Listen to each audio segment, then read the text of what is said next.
প্রধানমন্ত্রী পালাইছে শুনিছিস? আহ, পালাইছে মানে তারপর না আপনি কি রিয়াকশন দিয়েছেন প্রধানমন্ত্রী পালাইছে মানে?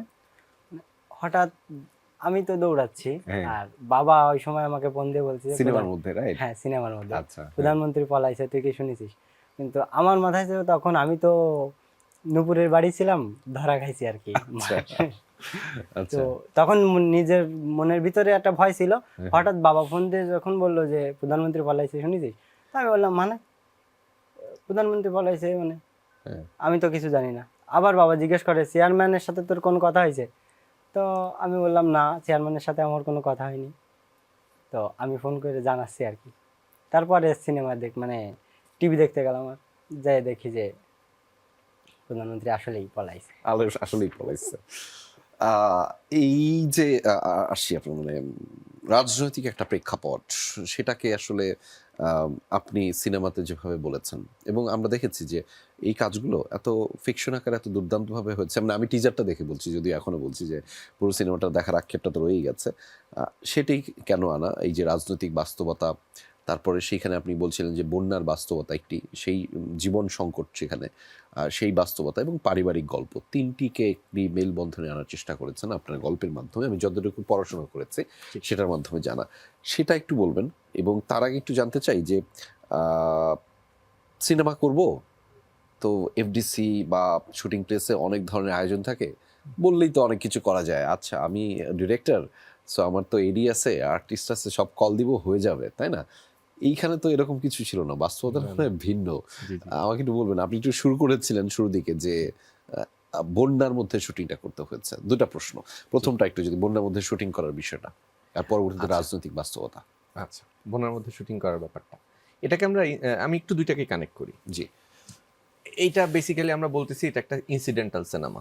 আচ্ছা, ইনসিডেন্টাল সিনেমা বলতে যে আমাদের চারপাশে তো নানান ধরনের ঘটনা ঘটতে থাকে। এখন আমরা ঘটনাবহুল একটা পৃথিবীতে আছি, রাইট। তো আমরা আসলে ওই ল্যাঙ্গুয়েজটা অ্যাচিভ করার চেষ্টা করছি, যেটা দিয়ে কিনা ইনসিডেন্টটাকে, সময়টাকে খুব ইমিডিয়েট টাইমে ক্যাপচার করা যায় এবং সেটাকে সিনেমায় কনভার্ট করা যায়। আচ্ছা, তো ওইটারই একটা ছোট্ট প্রয়াস হচ্ছে এই ছবিটা।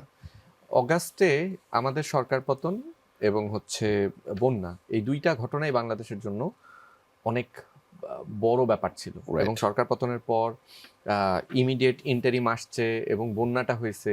তো আমরা গ্রামে কিন্তু পুরোপুরি বুঝতে পারছিলাম যে আসলে পুরো জিনিসটাকে গুছায় এটাকে ডিল করাটা খুব কঠিন সেই সময়, কারণ আমরা একটা খুবই অস্থিরতার মধ্যে আছি।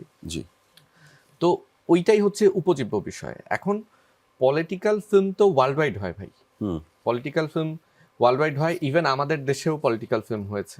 জি। আমরা এফডিসিতে নানান ছবি দেখেছি যেখানে পলিটিক্স ছিল, এবং আমরা ওয়েব সিরিজেও, আমরা মহানগরে দেখেছি পলিটিশিয়ান, বা এরকম আরো অনেক কাজ আছে। তো আমার কাছে মনে হয় যে সিনেমা, আর্ট ফর্ম, এই প্রত্যেকটা জিনিসেই তো আসলে আমরা আমাদের সময়, আমাদের প্রেম, আমাদের পলিটিক্স, আমাদের আমাদের সোসাইটি, এটাই তো বলবো, এটাই তো আসলে আর্টিস্ট হিসাবে এটাই তো রিফ্লেক্ট করা উচিত।